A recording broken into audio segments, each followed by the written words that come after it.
Greetings. You are with Tanisha Ali of Butterfly Transformations. I am coming at you today, as I always do, to help you to heal and clear any energetic and emotional blockages you have that are blocking your abundance, to help you to up-level in your mindset, which starts the up-leveling in your vibration, and to help you to gain clarity so that you can manifest abundance, the abundance that is your divine birthright. If you have not purchased my book, Manifesting Your Masterpiece, go on Amazon and get it. Bless yourself with an extra quality piece of work to your healing and manifesting library. So today we're talking about karmic relationships and, soul ties. All right. Why? Because it's rampant. It is something that we deal with. It can come, and it often comes in the form of a relationship that is very toxic to your soul's survival. But it can also, a soul tie doesn't have to just be an individual. It could be a situation. It can be a job situation. It comes into your life to test you. And when you pass that test, you are able to ascend and tap into the next level of your trials and tribulations, which will then allow you to ascend and so forth and so on, as you always hear me say, from the cradle to the grave. We're talking about karmic relationships and soul ties because they have so much in common. In a manner of speaking, they're one and the same. They are all, I like to say, soulmate types of situations, because nothing comes to you that is not for you in the first place, and not a leaf falls from the tree that is not happen with the permission of the Creator. However you see the Creator, whatever synchronicities come into your life are to teach you a lesson, and they are there for a reason. But these particular lessons that come from these karmic relationships and these soul ties are very detrimental. And the longer it takes for you to study, do your homework, and pass the test so you can graduate from the class, the more entrenched and embedded you become in the crazation with the crazo. Okay, so that's what we're talking about today. If this is like a video that you want to learn a little bit from, or stick around for as I dialogue, or as I kind of discuss with you, or give you my point of view, please make sure you don't forget to share, like, subscribe, and comment on this video. Tell me you made it to the end. You made it to the end. You made it to the end. Shout out to Asia Lowry and Natalie. You go, girls. All right, so I got a lot of notes because this topic for this video came to me the other day when I was in my free moment time, and I wanted to make sure I got everything down. Now, you know, I have a few videos on this channel about karmic relationships. I have a couple of videos, or one or two at least, about soul ties. All right, those videos have quality information in them. Please search the channel, go back and take a look at those. I may even try to link them in the description if you decide you want to watch them. They'll be there. But I want to first, I want to discuss what they are, but more than that, what it is that you have to be able to do to break that soul tie, or to vacate the premises, to get out of that karmic relationship. All right, I'm going to discuss a lot of things. I want to make sure I don't leave anything out. The first thing, you must understand that you are in a destructive relationship, period. No bones about it. You are in a destructive relationship, and the reason why you're in it is because you drew it to yourself. And you drew it to yourself because of some patterning, some behaviors, some cyclical types of things that keep redundantly repeating, and that's redundant, but they keep repeating themselves in your energy field, and they keep creating and attracting the same kinds of circumstances, okay? You must understand that until you cure yourself, until you rid yourself of those energetic patterns, and it doesn't happen with ease, but until you do that, you will continue to marinate in these kinds of situations and in other situations that resemble these kinds of situations. Because remember, we don't get what we want. We get who we are. We get the lessons we're supposed to be in. Okay, some of this stuff we go out and we find for ourselves because we need these lessons. So we go out and we seek these relationships. And as long as you're looking for a relationship, as long as you feel you need a relationship, you have no business being in one. You don't need to be in one, for the very reason that you or have a longing to be in one. That's one of the ways that you can get into these karmic relationships. And when I work with my clients and I work with other people, and I look at patterns in my life, past patterns, that is exactly what it is about. Seeking those things outside of yourself in order to enrich yourself when you cannot enrich yourself with anything outside of yourself. So let's get on into this topic, because I do want to make sure that I talk about this stuff. It's important, number one, that you recognize that you have a low self-concept, a lack of self-worth, and an inability to listen to your intuition, and that if you are listening to your intuition, you are not acting on it. First and foremost, you have to understand the pathology in this kind of a situation. If you loved yourself, and if you were full on yourself, and if you were connected to your higher aspect, to your God aspect, there will be no way that you would be seeking these things or drawn to those things that are not healthy for you, that your intuition has told you to run, Forrest, run. You already knew that. Okay, so you have to understand that your self-value, self-worth, your self-esteem, your level of self-love is deficient. First and foremost, no bones about it. Nothing happened to you. You're not a victim in this. That's the other thing. You are not a victim in this. This happened because you needed to get a lesson, and you need to be shown again what not to do, because you didn't listen to what your higher guidance was telling you every step along the way as you were continuing to walk into this train wreck. That's the first thing, and that is enough to humble you. It is a very important lesson, and trust me, I could not speak about these things if I did not know them well. Okay, number two is you have to understand what family pathologies are. You have to understand what transgenerational karma is. Some people call it transgenerational curses. Some people they call it all types of stuff. But the bottom line is you have the energy of your forefathers. You have the energy that represents the things that your parents taught you, that you learned in the behavior, but also that resonated in your energy. We talk about things only in physical terms, and you probably have heard me say this before if you've watched this channel. It's a shortcoming, but it's a way that we've been conditioned. We see things in terms of physicality. So we think, okay, to break a pattern, we just get out of the situation. Getting out of the situation is not enough to break the pattern. You've got to change everything about that energy that is around you that is attracting that. You have to change the essence of the chemical releases that are circulating within your body that mirror the anxieties and the troubles and the patterns that are playing out in your life. It's playing out on an emotional level, on a financial level, on a physical level, on a mental level, on a spiritual level, on a chemical level, at the DNA level, and beyond. So the family pathology. For example, you grow up in a family where you have a parent that's emotionally unavailable. You learn that love is about emotional unavailability because you're chasing that love, you're chasing that acceptance, you're chasing that approval. So then you go out into the world and you seek people who are emotionally unavailable. That didn't start with you. It started with your parents, and it started with their parents, and it continued to just play out. These kinds of dramas play out in our lives so consistently, whether it is your financial situation. That is why people can hit the lottery, or they can come into millions and they will be broke again in 2 or 3 years, because they have not dealt with the pathology, the family pathology that made them broke in the first place, that made their parents broke, and that so forth and so on and so forth and so on. Anything that you deal with in your experience, you've got to understand that it started somewhere, and that it exists as an energetic pattern which is mirrored within your physical body, literally, in terms of your chemical makeup, in terms of how you respond to things in life, in terms of the way you think, the way you behave, and everything else. So it is just that serious, okay? Next, and I wish I could find a card to mirror this. Oh my goodness, and I probably can't.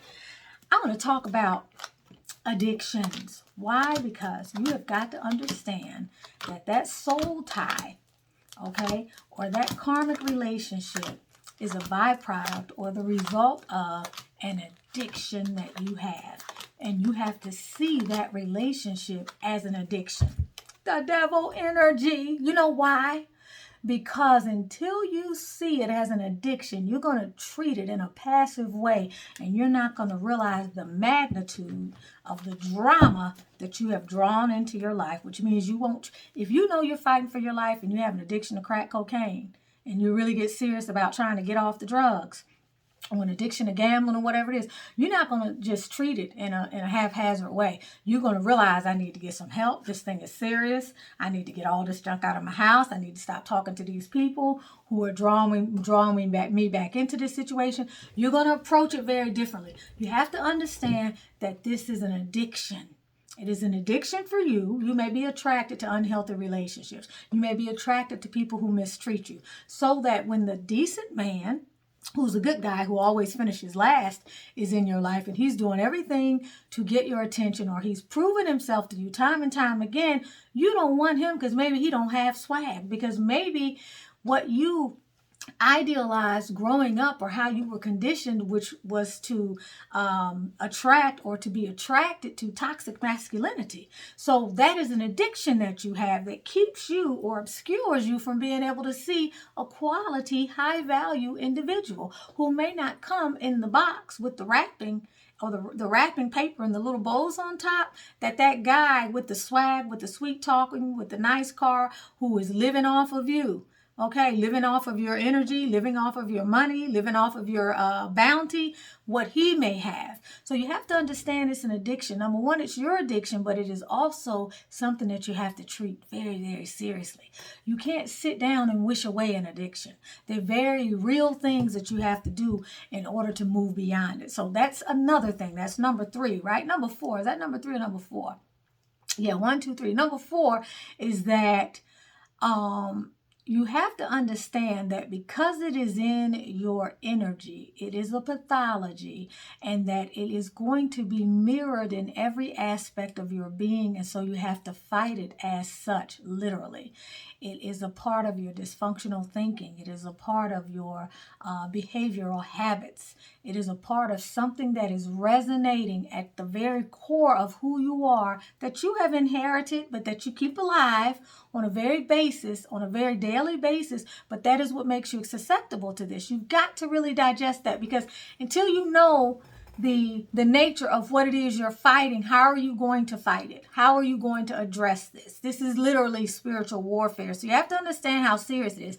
This is when you are serious about the work and you really are working on the work. If you're not interested in doing that, this is not the video for you, baby cake.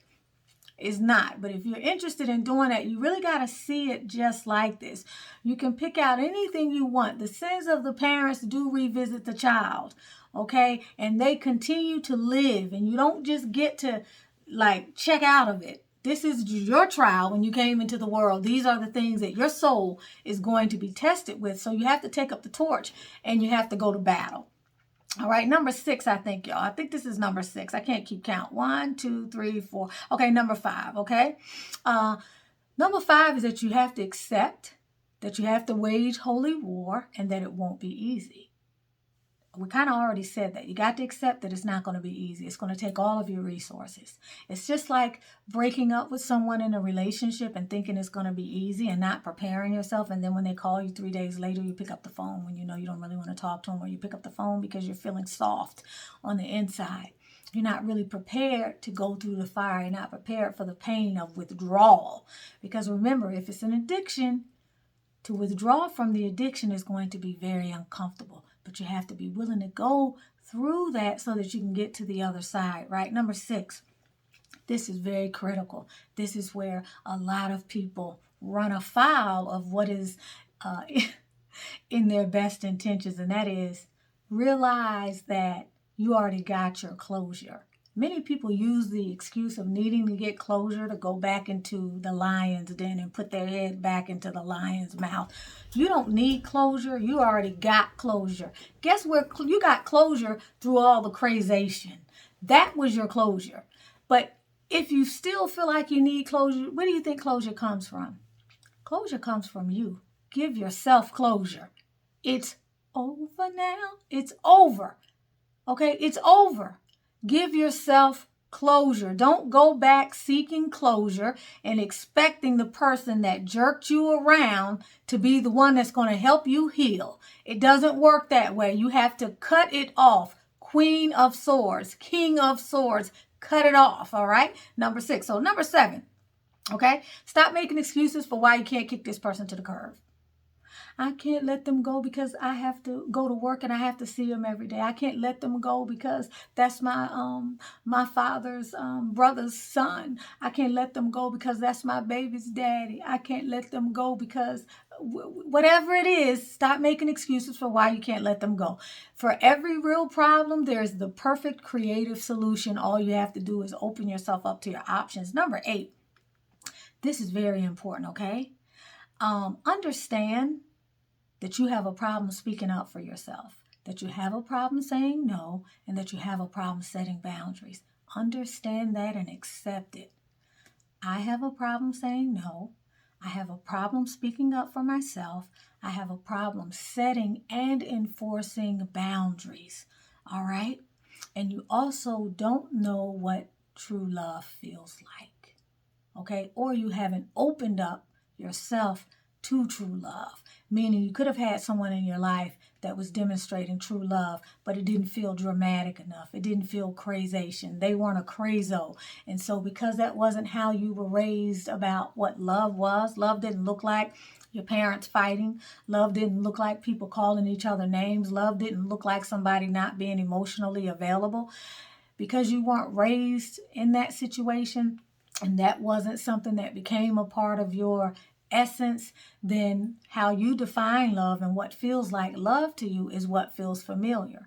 So accept that you don't really know what a healthy love is, and if you do, you may not know what it feels like, or if you have felt it before, you didn't feel like there was enough popcorn while you were trying to put the lid on, the popcorn kept trying to pop out. You didn't really realize that it doesn't have to be drama.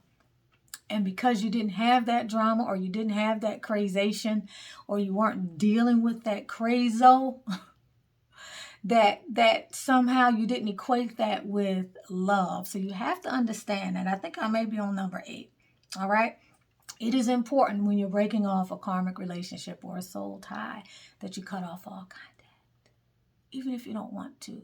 Many of you out there that I got to identify with this video may be kind-spirited, kind-hearted people. You are prey, and that person is a predator, and they can see you a mile down the road, and they already know how they're going to play you before they even get near you, before they even know your name. They can see your longing. They can feel your clinginess. They can feel your desperation. Okay, they can feel the love that you give to everybody that doesn't deserve it. They've already preyed on you long before they commit the physical acts that lead you down the road to your own perdition. So what you have to understand is that you can't afford to continue to nurture that relationship. You can't go back for closure. You can't nurture a friendship with this individual. When this situation is karmic or it's a soul tie, you have to cut it off. You have to have a no contact policy, which is the same policy I believe psychologists and psychotherapists advise people who deal with narcissists. A narcissist is going to keep coming back. They're going to hover. They're going to love bomb you. They're going to play that same tired tune that they've been playing over and over and over again, and it's going to take you down the same road that it did before over and over and over again. So you have to cut off communication. You have to. If you haven't seen my video, How to Get Over Your Ex, you need to watch that video. I think that was the first or second video I ever did for this channel, so it's going to be a couple years old. But you've got to get off social media. You have to create a new social media account. You have to block this person. You have to block every avenue that they can get to you. You have to block their telephone number, their calls from coming in. You have to put their emails on a list where the emails never see your inbox. You have to let the people know who you share in common not to come to you with messages about what that person is doing. You have to literally lose their number. And you probably don't know their number by heart, because how many numbers do we know by heart today? Very few, which means if you delete it from your phone, you can't get in touch with them. You have to make it very difficult for them to get in touch with you and very difficult for you to reach out to them. But you have to understand that you have to have a no contact policy, period, at least until you get out of the woods. Number 8, okay, I think. I'm going to stop and count. Please be patient. 1, 2, 3, 4, 5, 6, 7, 8, 9. Oh, we're on 10. All right. So you must realize, number 10, that you have to wage, like I said, holy war. You have to wage spiritual warfare on this person, physically, emotionally, mentally, spiritually. You have to take steps to make sure that you are protected. Okay, you have to purify yourself of this person. You can't sit up and think about them. You let them into your mental space. They come into your physical space. Before you know it, they're visiting you in your dreams. Okay, you're connecting with them telepathically. They show up like they do for my clients in your readings. They come and take over your readings. They're all over you. You have to wash them off of your skin. Listen to that song by Sade. It's called, I can't think of the name of it, but I know there's somewhere in that song where she speaks to washing somebody off of your skin. You have to scrub them off of your skin. You have to address this for the seriousness that it is. You have to be about giving them the business, metaphorically. You have to understand just how serious this is. Okay, so you have to prepare for the fight. When you're going into spiritual warfare, you got to get your artillery, you got to get your weapons, right? You got to prepare for the fight, right?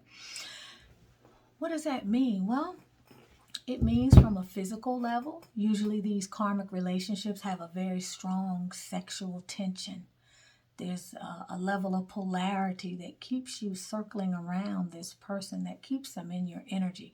There's a lot of chemistry, literal chemistry in the lab, alchemy type chemistry, but chemistry like the desires and the energy of attraction and magnetism between these people. You have to be prepared for the withdrawal from that, which means you have to put things in place that assist you with that so that you don't end up being in a space where you are fiending for this individual, where you are thinking of them, where you are dreaming of them.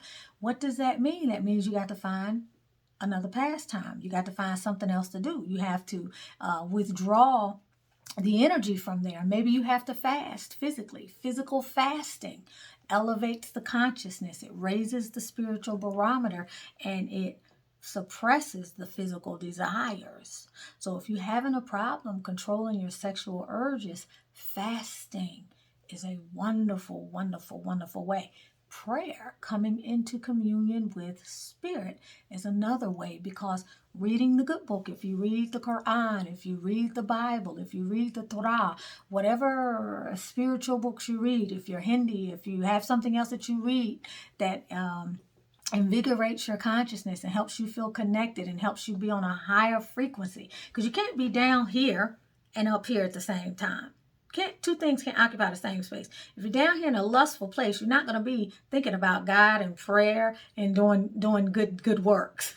That's really just not what's going to be on your mind. So by the same token, if you're up here and you're feeding your higher self at the expense of your base self, then those desires are going to become deflated. So you have to really, really, really be prepared for that, okay? You have to know that it's going to become a situation where you have to exercise sheer will over the carnal self, that part of you that reaches out to pick up the phone, that part of you that wants that person in your bed, that part of you that is fiending for that individual, that is having sexual fantasies, that is dreaming about that person. Whatever it may be, it runs the gambit. Whatever it is that you were doing when you were in this relationship that was keeping you in that person's space, that was pulling you back, that was that devil energy, you have to be able to overcome that. That is so critical. And then the last one, number, 12, which is seek spiritual protection and support through prayer, meditation, fasting, and counsel. And I kind of mentioned that in the previous one. If you have to talk with someone, if you have to go to a therapist, a counselor, the deacon of your church, the imam at your masjid or your masjid, if you have to speak to a parent, if you have to let the people in your support network know what it is you're dealing with and to check in on you, if you have to get a sponsor, you know how they do if you have an alcohol problem, you need a sponsor. When you're having a weak moment, you call the sponsor. Before you go out and pick up that alcohol, you call the sponsor, right? There may be any number of things that you can do All right, but you've got to find something constructive to fill up the time. You've got to turn that energy inward. You have to take your spiritual baths. You have to do your energetic cleansing. You have to surround yourself with an environment that is stimulating, that stimulates your higher self. You have to get back on track with your goals. You have to begin to focus on the things that are important to you. You have to begin to pour energy back into yourself. Many of you may need to get a cord cutting. You may need to design your own cord cutting ceremony, or you may need to go to a Reiki practitioner, someone like myself or other people who do cord cutting ceremonies to help you to release the energy and to sever the dysfunctional energetic connections that you've established with this person that allow dysfunctional energy messages and so forth to continue to go back between you and that person to where you're having obsessive thinking. But at the end of the day, no matter what you do, you have to be willing to let the necessary amount of time go by that gives you the time to withdraw from this situation, understanding that you will go through a withdrawal period, just like when you go to the 30-day rehab thing and you're trying to detox from a drug or something that, you were addicted to. There's a withdrawal period, and once you pass the withdrawal period, you're halfway out of the woods. You're closer to becoming clean than you are to having a relapse, provided you stay committed and provided you don't surround yourself by energies that can drag you back into that dynamic. So going through that period and allowing the time to pass so that you can get clean, so that you can purge and detox yourself of this person, that is so, so, so important, because really all things heal with time. When you're able to do that, you're going to see almost immediately that your vibration will raise, that you'll be attracting different kinds of people into your life, because you're breaking patterns. You're shifting that energetic frequency around you that's signaling you, I'm a bum magnet, come to me, I'm a bum magnet, I'm a bum magnet, where you have written across your head, take advantage of me, or I'm a, what do they call that? And I hate to use this term, but it's DBJ, that dumb something juice, where I heard this on a channel many weeks ago, and I thought it was hilarious. It was a little offensive, but then it was a little hilarious, because what it was saying essentially is that you are being taken advantage of, and the person knows that they are getting over on you. They know that they are able to manipulate you, and their calculations put you in a situation where it is to your own demise. And on some level, you know the same thing, but you keep drinking that juice. You keep drinking that juice. You keep going back to that situation over and over and over, and you keep recreating the same toxic cycle. And then you wonder why you keep having these experiences, because you think somehow maybe you can change that person. Whoever that person is, when you meet them, that's who they're going to be. All right. And if they're not leveled up, unless you want to spend your time breastfeeding them, this goes for men and women.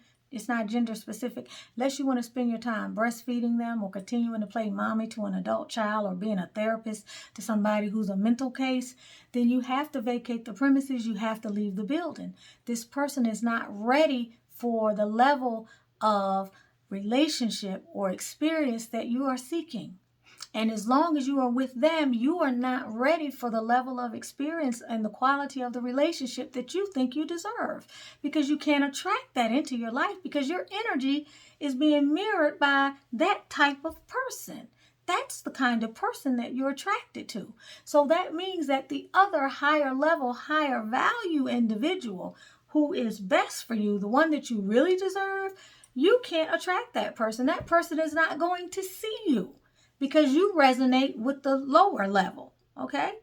You resonate with those people who are at the bottom rung, okay? Or at least are not where you say you want to be. So be willing to allow the time to pass so that you can heal yourself from some of those energies. And you will know, it's like I said, almost immediately, your vibration will start to raise. Your vibration will start to raise. You will start to feel better. You will be lighter in your being, because you would have put down that emotional baggage. You would have put down all of the tower moments, all of the betrayal, all of the dishonoring, all of the disrespect, all of that, you will have unloaded that energy. And once you get past the critical period, you're going to start to feel better. And as you start to feel better, you're going to feel better about yourself. You're going to be celebrating the fact that you kicked this person to the curb, that they had to kick rocks because they're not on your level. You're going to feel some sort of sense of triumph and achievement and gratification. You're going to feel better about yourself. You're going to accept that you now can be in a better position to trust your own intuition and your own internal guidance. You're going to be able to look at and match up the ways that you stepped outside of yourself and went against yourself and dishonored yourself by not listening to your higher self, by not listening to your internal guidance, by not paying attention to your intuition. All right. And the more that you begin to do that, while you may be tested again because your energy is not fully clear yet, this doesn't happen in one experience. Okay, because you can attract any multitude of karmic situations, and they may not play out verbatim in the way that the last one did, but the levels of toxicity and the disrespect and the dishonoring will still be there until you really come to know yourself and who you are, and until you really begin to feel deserving of the status that the Creator has given you. So while it may take a few more episodes of being in situations like that, you will notice that they won't last as long, that you will be able to push those energies out. And then as time goes on and you continue to refine that process, you will begin to notice that those people can't even get near you because you can see them coming a mile away. And then you'll get to a point where you won't even attract them again at all. The only people who will be able to see you will be those people who are vibrating on that higher frequency. All right, so this is where we want to go. We want to be able to unload these soul ties, these karmic energies, these experiences that are brought into our reality to test us and to help us learn a lesson. As much as these things can wreak havoc on you, I have to tell you, the beauty of these experiences when you are dealing with it at a conscious level, and you're not in a non-conscious or an unconscious state while in the relationship, which means you have no awareness of what this is about. You're not recognizing that this is a lesson. You're just experiencing the day-to-day emotional and mental beatdown of what this is having on you, and you're feeling more like a victim, rather than stepping into your power and coming into your lion energy or your lioness energy or your empress energy or your emperor energy. And so you're not consciously aware of what is going on. Once you become consciously aware of what is going on and you're allowing yourself to have a conscious experience, you're going to find that you're so much better off, and you will know that when you cut that energy out of your life, it is actually something to really celebrate. And I think that's the beauty of it, because you begin to realize why the divine allowed you to have that experience and why you attracted it, why you needed it, because there was something in you that you needed to purge yourself from.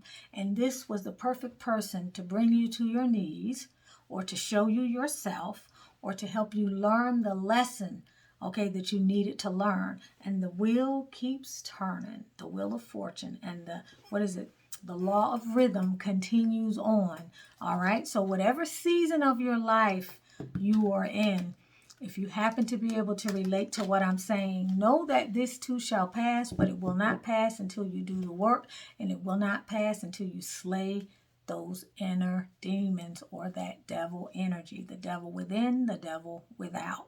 So I hope that this video resonated with you in some way. I hope that you received the message. That is a great part of my sincerest of intention. I hope you were able to find clarity, to up-level your mindset, and to possibly come across something that helps you heal and clear an energetic or emotional block so that you can manifest the glory of God. That is you. Keep coming back. More will be revealed. Don't forget to like, subscribe, share, or comment on this video. I would love to hear from you. Have a beautiful day and join the evolution.